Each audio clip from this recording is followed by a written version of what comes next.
जय हिंद साथियों, good morning. मैं आपका दोस्त अनुष्ट बिलास जैन स्वागत करता हूं आप सबका SLH अकेडमी पर। डेली करंट अफेयर्स की क्लास में आप सबका स्वागत है। देवियों और सज्जनों, मेरा आप सबसे विनम्र अनुरोध है कि आप सबसे वीडियो को अंत तक बिना स्किप किए हुए पूरा मन लगा कर देखें। और अगर आपको वीडियो पसंद आए तो प्लीज़ वीडियो को लाइक करें, कमेंट करें, शेयर करें और चैनल को सब्सक्राइब करना बिल्कुल भी ना भूलें। अब आपका ज़्यादा समय ना लेते हुए देखते हैं आज का पहला प्रश्न है, किस राज्य सरकार ने राज्य में कोविड-19 के प्रकोप को रोकने के उद्देश्य से 22 से 29 अप्रैल के बीच स्वास्थ्य सुरक्षा सप्ताह के आयोजन की घोषणा की है?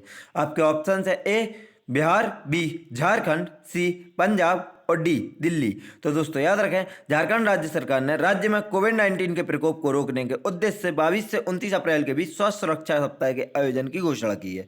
दोस्तों इस दौरान जरूरी और चिकित्सा सेवा बहाल रहेंगी, जबकि केंद्र तथा राज्य सरकार के कार्यालयों के अलावा निजी क्षेत्र के चिन्हित कार्यालय खुले रहेंगे। दोस्तों नजर डालें अगर झारखंड की तरफ, जैसे हम देख सकते हैं झारखंड को नक्शे पर, तो झारखंड की अगर सबसे पहले सीमाएं देखें तो उत्तर प्रदेश, बिहार, पश्चिम बंगाल, उड़ीसा और छत्तीसगढ़ 5 राज्यों से इसकी सीमा लगती है। झारखंड की राजधानी रांची है। झारखंड के मुख्यमंत्री हेमंत सोरेन तथा राज्यपाल द्रौपदी मुर्मू है। दोस्तों झारखंड से जुड़े अन्य महत्वपूर्ण तथ्य बताएं आपको, तो भारत का कोयला राजधानी धनबाद शहर, जो कि मतलब झारखंड के धनबाद शहर को भारत की कोयला राजधानी कहा जाता है। झारखंड के जमशेदपुर शहर को भारत का पिट्सबर्ग और भारत का इस्पात नगर भी कहा जाता है। तो पिट्सबर्ग के दो उपनाम है, आप याद रखें, जमशेदपुर के दो उपनाम है, भारत का पिट्सबर्ग और भारत का इस्पात नगर। और साथ ही धनबाद है जो झारखंड का शहर, उसे भारत की कोयला राजधानी कहा जाता है। देखते हैं आज का अगला प्रश्न है, किस देश के वैज्ञानिकों ने साइबेरिया में स्थित दुनिया की सबसे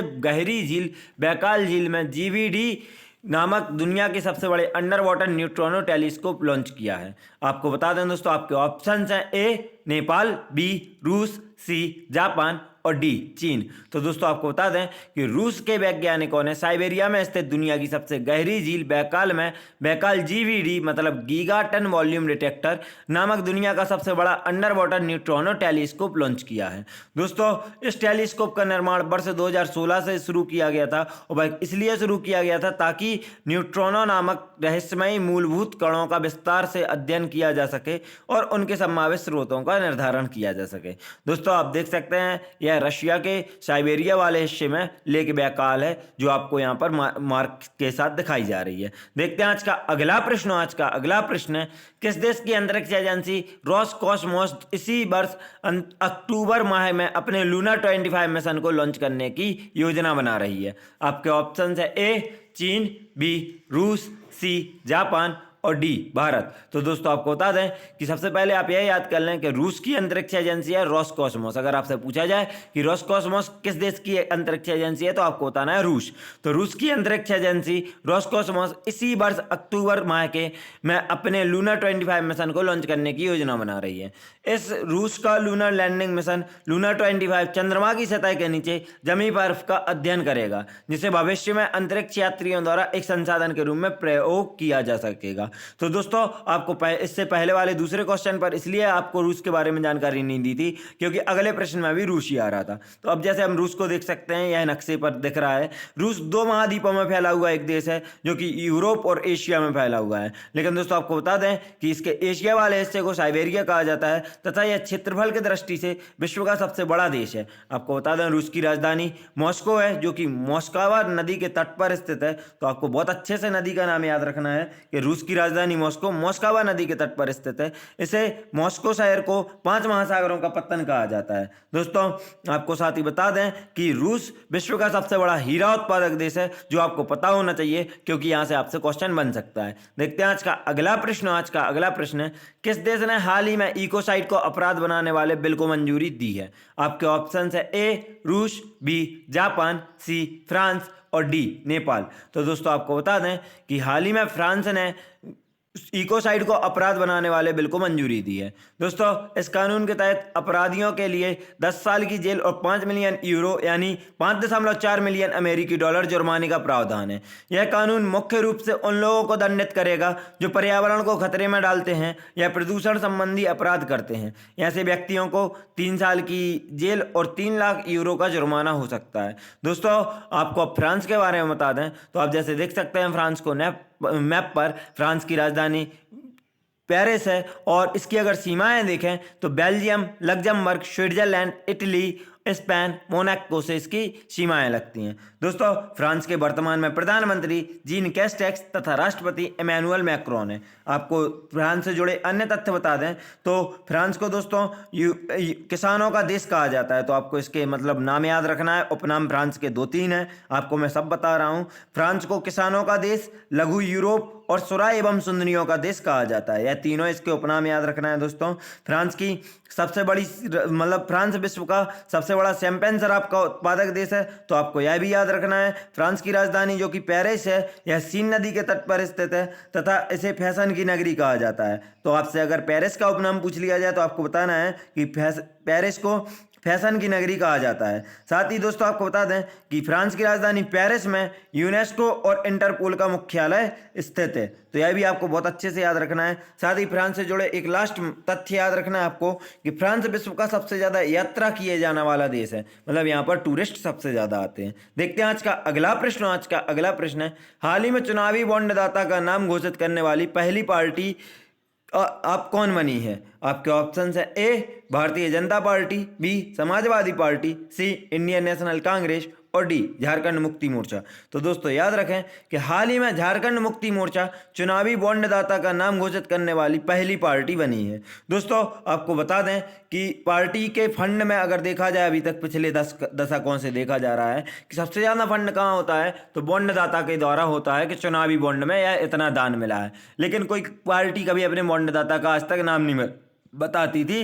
झारखंड मुक्ति मोर्चा पहली ऐसी पार्टी बनी है जिसने अपने चुनावी बॉन्डदाता का नाम बताया है। पार्टी की 2019-20 योगदान रिपोर्ट में 1 करोड़ रुपए के दान की घोषणा की गई थी। दोस्तों आपको बता दें पार्टी की घोषणा के अनुसार यह दान एल्यूमिनियम और तांबा कंपनी हिंडाल्को द्वारा किया गया था। देखते हैं आज का अगला प्रश्न। आज का अगला प्रश्न है, 22 अप्रैल को विश्व भर में कौन सा दिवस मनाया जाता है? आपके ऑप्शन है ए विश्व पृथ्वी दिवस, बी विश्व डाक दिवस, सी विश्व विज्ञान दिवस और डी विश्व हिंदी दिवस। तो दोस्तों आपको बता दें 22 अप्रैल को विश्व भर में विश्व पृथ्वी दिवस मनाया जाता है।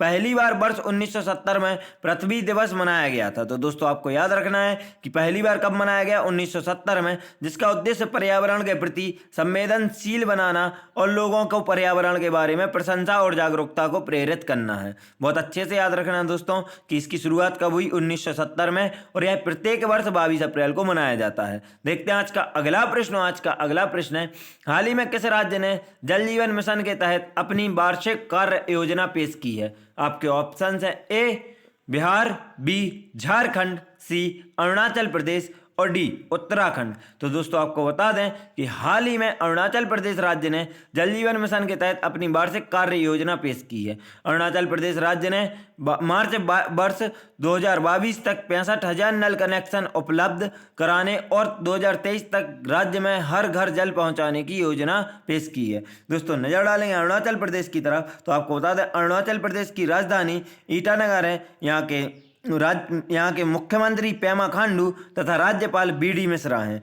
दोस्तों अरुणाचल प्रदेश में स्थित अगर हम प्रमुख दर्रे देखें तो बोमडिला दर्रा, दीपू दर्रा, यांग्याप दर्रा, पांगसो दर्रा यहाँ के प्रमुख 4 दर्रे हैं जो आपको याद रखना है, जिनमें से बोमडिला और यांग्याप तो एग्जामिनर के फेवरेट है, पूछे जाते हैं, तो आप बहुत अच्छे से याद रखें। इसके बाद आपको बता दें दोस्तों कि भारत के सबसे पहले सूर्योदय वाला राज्य कौन है? अरुणाचल प्रदेश। सबसे पहले सूर्योदय यही होता क्योंकि सबसे पूर्वी राज्य यही है, तो इसको सूर्योदय का राज्य भी कहा जाता है भारत में।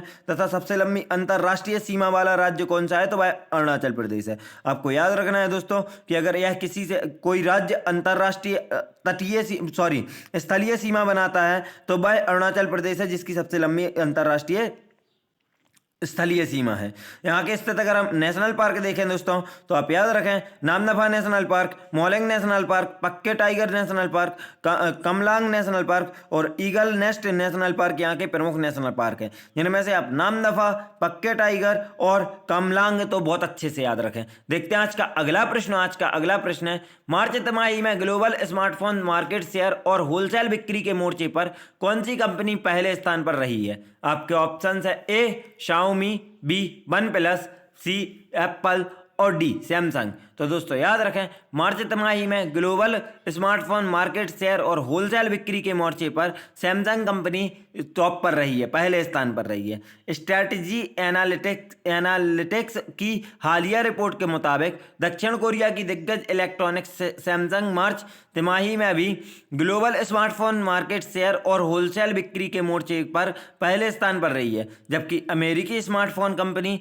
एप्पल दूसरे और चीनी फर्म शाओमी तीसरे स्थान पर रही है। तो आप तीनों के स्थान बहुत अच्छे से याद रखें दोस्तों, पहले पर सैमसंग, दूसरे पर एप्पल और तीसरे पर शाओमी। दोस्तों सैमसंग के बारे में आपको बता दें, सैमसंग कंपनी की स्थापना 1938 में हुई थी तथा इसका मुख्यालय सियोल साउथ अफ्रीका में स्थित है। देखते हैं, साउथ कोरिया में स्थित है। देखते हैं दोस्तों आज का अगला प्रश्न है, हाल ही में माउंट अन्नपूर्णा की फतह करने वाली पहली भारतीय महिला कौन बनी है? आपके ऑप्शंस हैं, ए स्मृति मंदाना, बी प्रियंका मोहिते, सी रसीदा चौधरी और डी समीक्षा शर्मा। तो दोस्तों आपको बता दें, हाल ही में माउंट अन्नपूर्णा को फतह करने वाली पहली भारतीय महिला प्रियंका मोहिते बनी है। दोस्तों इस क्वेश्चन को वेरी इंपॉर्टेंट मार्क कर लें, और यह क्वेश्चन गारंटी है पूछा जाएगा, क्योंकि ये पहली भारतीय हैं, महिला हैं जिन्होंने माउंट अन्नपूर्णा को फतह किया है। नेपाल में स्थित माउंट अन्नपूर्णा विश्व की 10वीं सबसे ऊंची चोटी है और इसकी ऊंचाई लगभग 8000 से ऊपर है, 8000 मीटर से ऊपर है। साथ ही याद रखें दोस्तों कि प्रियंका मोहिते भारत के महाराष्ट्र राज्य की निवासी हैं, तो आपको यह भी याद रखना जरूरी है। देखते हैं आज का अगला प्रश्न है, हाल ही में जगन्ना विद्या योजना किस राज्य में शुरू की गई है? आपके ऑप्शंस है, ए आंध्र प्रदेश, बी तेलंगाना, सी तमिलनाडु और डी कर्नाटक। तो दोस्तों याद रखें, हाल ही में जगन्ना विद्या दिव्याना योजना आंध्र प्रदेश राज्य में शुरू की गई है। दोस्तों जगन्ना विद्या दिव्याना योजना का मुख्य उद्देश्य उन सभी छात्रों को छात्रवृत्ति प्रदान करना है जो अपने वित्तीय बोझ के कारण अपनी फीस का भुगतान करने में सक्षम नहीं है। यह योजना मुख्य रूप से उच्च शिक्षा प्राप्त करने वाले छात्रों पर केंद्रित है। इसका उद्देश्य राज्य के 14 लाख से अधिक छात्रों को शुल्क प्रतिपूर्ति प्रदान करना है। योजना सीधे छात्रों के माता पिताओं के खातों में राशि जमा करेगी, जबकि इससे पहले राशि कॉलेज के मालिकों को हस्तांतरित की जाती थी, जिसमें घोटाले हो जाते थे। इसलिए अब की बार इस योजना के तहत जो भी राशि होगी छात्रों के, वह माता पिता के खाते में जाएगी। देखते हैं आज का अगला प्रश्न है, कौन सा देश भारत को S-400 ट्रम्प SA-21 ग्रोलर की डिलीवरी करेगा? तो दोस्तों यह दोनों मिसाइलों के नाम हैं, बहुत अच्छे से आप याद रखें। आपके ऑप्शंस है, ए जापान, बी अमेरिका, सी रूस और डी फ्रांस। तो दोस्तों आपको बता दें, रूस देश भारत को S-400 ट्रम्प SA-21 ग्रोलर की डिलीवरी करेगा। दोस्तों भारत और रूस ने S-400 ट्रायम्फ SA-21 ग्रोलर के लिए $5.43 बिलियन का अनुबंध किया है। यह प्रणाली भारतीय वायुसेना के लिए और वायु रक्षा को बढ़ावा देने में मदद करेगी। दोस्तों हमारी वीडियो यहीं समाप्त होती है। वीडियो को अंत तक देखने के लिए आप सभी का धन्यवाद। अगर आप सबको वीडियो पसंद आई हो तो प्लीज़ वीडियो को लाइक करें, कमेंट करें, शेयर करें और चैनल को सब्सक्राइब करना बिल्कुल भी ना भूलें। इसके साथ ही दोस्तों अगर आप हम सबसे सोशल मीडिया यानी फेसबुक, इंस्टाग्राम, टेलीग्राम पर जुड़ना चाहते हैं तो डिस्क्रिप्शन बॉक्स से हमें फॉलो कर सकते हैं, और अगर आपको इस क्लास की PDF चाहिए तो आप हमारे टेलीग्राम चैनल SLH अकेडमी को ज्वाइन कर सकते हैं। वीडियो को अंत तक देखने के लिए एक बार फिर से आपका धन्यवाद। जय हिंद, जय भारत, आपका दिन मंगलमय हो।